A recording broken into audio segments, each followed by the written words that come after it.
انك عامله كل حاجه صح وبرضه الدايت مش بيظبط، منع جلوتين وقافله دقيق ومحرمه نشا، بس لسه الميزان مش بيتحرك. ده بتعرفي ليه؟ لان المشكله كبيره جدا انت مش واخده بالك منها.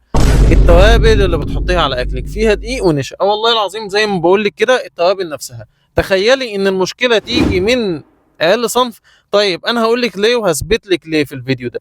علشان اغلب التوابل اللي موجوده في السوق اما كانش كلها مغشوشه ومليانه اضافات بتبوظ الدايت وبتبوظ صحتك كمان. يعني تلاقيك قاعده تحط منها كمان كميه كبيره على اكلك، وتحطي منها كميه اكبر فاكبر، وفي النهايه انت ولا انت بتلاقي طعم في اكلك، ولا ريحه لاكلك، ولا حتى لون لو انت بتستخدمي توابل علشان تغير لون الاكل.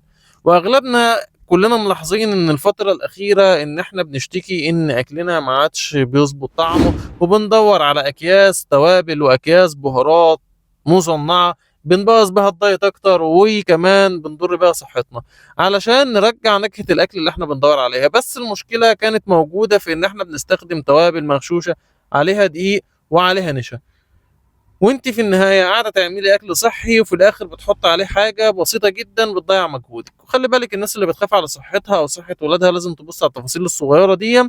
التوفير مش دايما مكسب، اهم حاجه الاكل يكون صحي. اقول لك ان هم نوعين ثلاثه بس اللي موجودين في السوق اللي تقدر ان انت تعتمدي عليهم وتقولي ان دول توابل فعلا نظيفه. وعايز اقول لك كمان ان مش في كل الاصناف اللي بيستخدموها.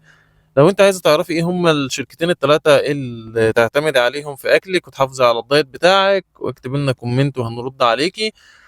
حافظي على صحتك وصحه ولادك، وخليكي مع نوفا تريد، لان نوفا تريد فارق في كل حاجه.